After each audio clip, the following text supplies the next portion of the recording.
તો ચકી એ ચોખાનો દાણો, ચકો લે મગનો દાણો, ચકી એ તો ખીચડી મળી અને ચકી પાણી ભરવા જાય. ચકાને કહેતી કે ચકાભાઈ ખીચડીનું ધ્યાન આપજો, દાજી ન જાય. પણ ચકી ગઈ પાણી ભરવા. ત્યાં તો ચકાને ભૂખ લાગી હતી, લાવ ને ખીચડી રંધાઈ ગયો તો થોડીક ખાઈ લો. તો ચકો તો ખાવા ગયો પીધી, તો હે ને થોડીક કરતાં બધી ખીચડી ખાઈ જ ગયો. અને ચકી આવી અને કીધું ચકો પાહો ને આંખમાં પટ્ટી બાંધી સુઈ ગયો. ચકી આવી એ કે ચકાભાઈ દરવાજો ખોલે છે.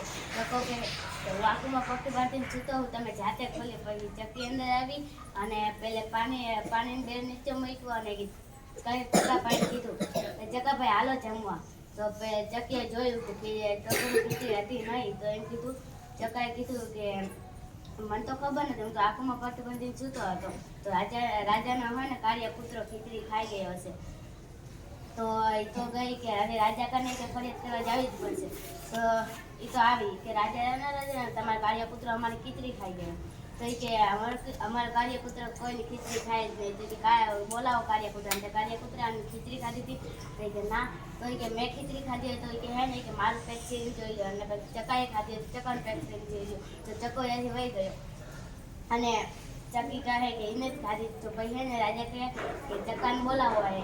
તો ચકો કહે કે રાજાને મને માફ કરજે, ખીચડી તો મેં જ ખાધી. પછી રાજાએ એને હે ને સજા દીધી અને હે ને કૂવામાં અંદર લટકાવ્યો. અને ચકી તો બાર રોટી હે ને બેઠી રોટી હતી. તો યાદ ગાયુંના ગોવા નીકળ્યો. ચકીએ કીધું કે ગાયુંના ગોવા મારે ચકાને કાઢે તો ખીર પૂરી શાક બધું ખરાવું. તો ચકાએ કીધું ના કે રાજાને ના પાડી. તો હે ને ઉપર એક ઝાડ ઉપર એક વાંદરો હે ને બેઠો બધું જોતો હતો. તો યા વાંદરો કૂદકો મારી નીચે આવ્યો અને બોલ્યો કે ચકીબેન કેમ તમે રડો છો? મારા ચકાને કોઈ કાઢો એ સાથે તમારે મને ખીર પૂરી શાક ખવડાવવાનું. તો એને કાઢી દીધો. તો ચકીએ ખીર પૂરી શાક રંધાવી અને વાંદરાને ખરાઈ એમને ખાધું.